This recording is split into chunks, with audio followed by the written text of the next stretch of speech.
Silent Hill 2, a beloved game that released back in the before times, like before any games were considered to be good.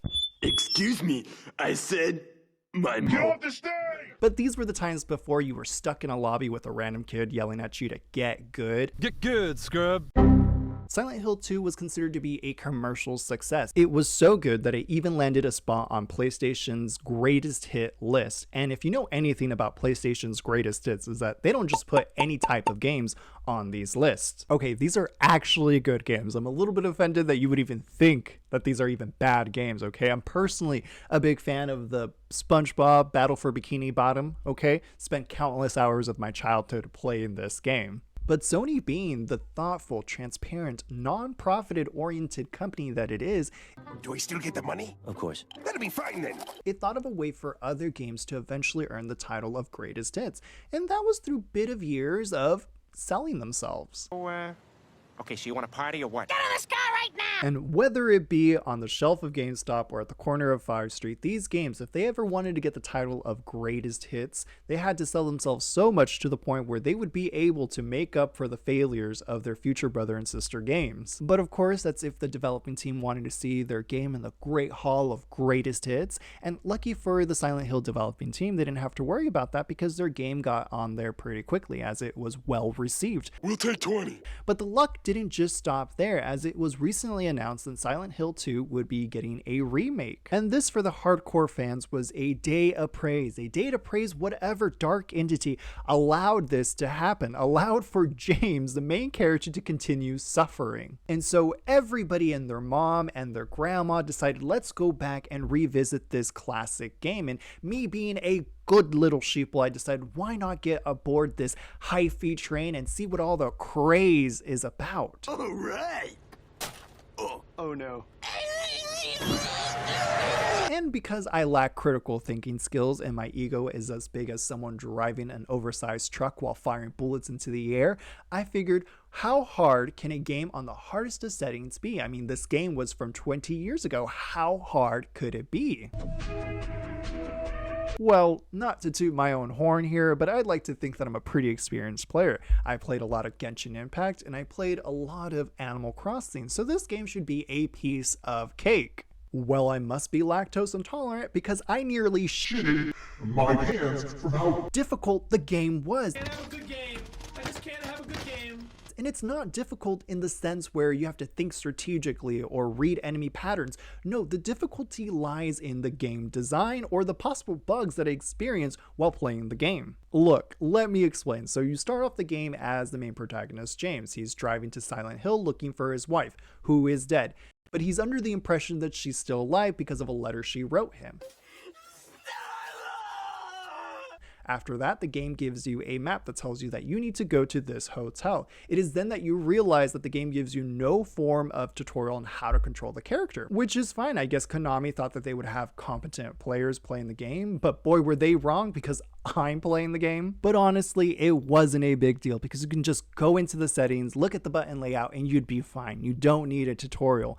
But little did I know that this minor inconvenience would set the stage up for future either bad game design or bugs to surface, with the fog being the first complaint that I have on the game. The fog was so butt cheeks dense that I would have had a much easier time trying to see through a bowl of pigeon shit than to see through this whale cum of a fog. Did you even try turning down the fog density when you were playing the game? Look, part of the reason is because I didn't want to spend a whole lot of time being a hacker man, hacking into the mainframe just so I can change a little bit of settings. I already had to adjust the camera settings because it kept showing me things from behind me. I kept running into walls because the camera was so determined to show me things that were behind me. They're like, look at everything you were leaving behind.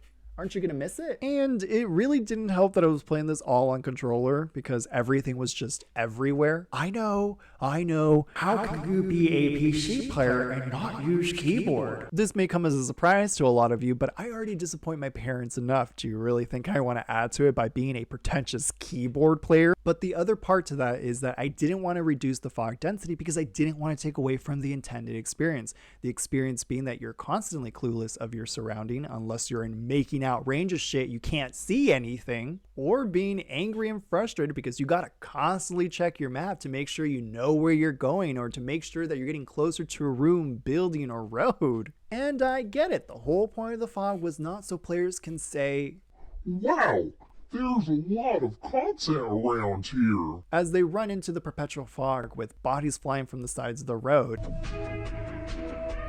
The fog was more for players to get an eerie type vibe. Though I'm kind of having a hard time figuring out if the intent of having the bodies fly from the sides of the road was meant to be scary or funny, because it does remind me of the game Never Ending Nightmares, where the main character is just walking through the woods and his dead sister keeps falling from the sky. Oh, don't mind me, I'm just your dead sister falling from the sky. And the devs probably intended for the players to constantly check the map because this was going to be a major helping tool in this troublesome, nonsensical journey of finding your dead wife. But maybe there's a possibility that she's alive because of a letter she wrote before she was dead. I'll admit, I hate looking at maps, but I'm not gonna lie, this map had its uses. It would save doors that can't be opened, doors that need keys, circling points of interest. And I swear, every time I look at the map, I felt like I could hear the I'm the Map song from Dora the Explorer playing in the back of my head. I'm the map, I'm the map.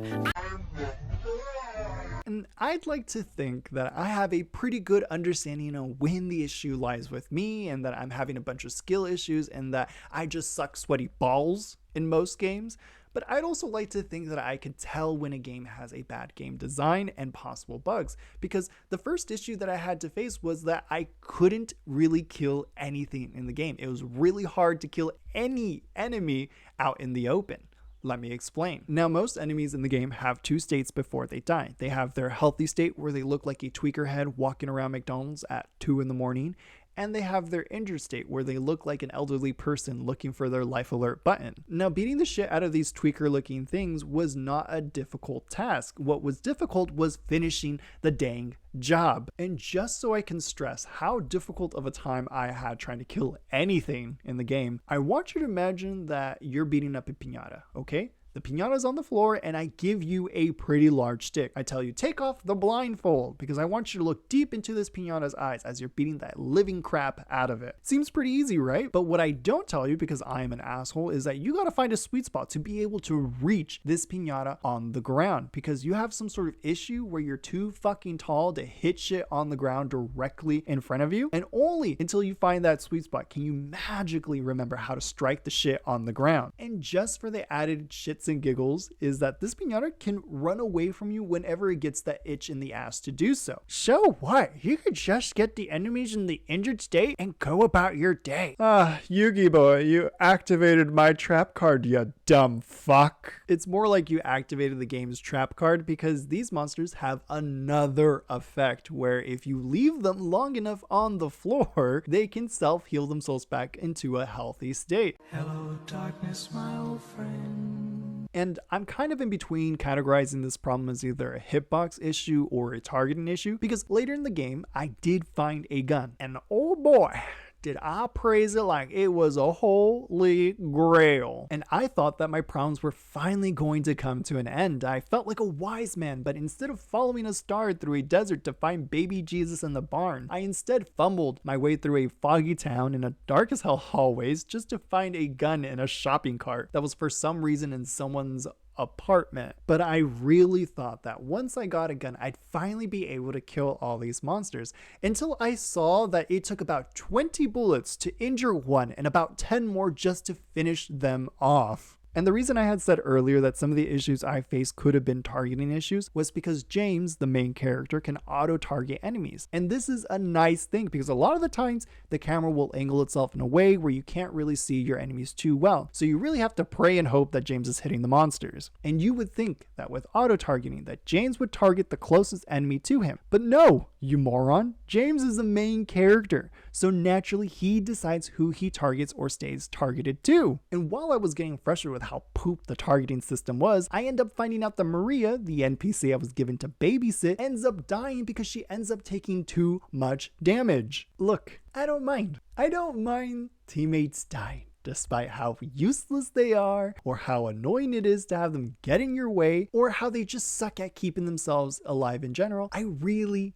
don't mind. But Jesus Christ, Silent Hill, throw me a bone here. Maria ran incredibly slow. There wasn't a way for me to find out how much health she had. I couldn't give her health potions to heal her. None of that. I would just have to hope that she would survive each time I encountered an enemy. Silent Hill just ends up giving us a straight up handicap, and it didn't help that before I knew she could die, I at times used her as a meat shield. You can call me a moron for this, but I thought she had plot armor, because look, if you give me a teammate and I can't see their health bar, can't heal them, or give them items, I'm gonna assume the enemies won't target them or they can't die. But of course, me saying all this shouldn't scare you away from trying this game out for yourself, because maybe you have a masochist personality and you love the idea of a game being so difficult to play that aside from getting legit joy from watching paint dry, you also get the occasional joy from playing games that are borderline unplayable at times. And for those who have played the game, I do understand the charm that the game has, because there's something special about older games where their flaws end up becoming part of their charm. But there was a lot of hardship and frustration. I mean, Jesus Christ, the puzzle with the 5 coin slots, it took me 3 hours of constant back and forth, and it costed me all of my first aid kit and health potions.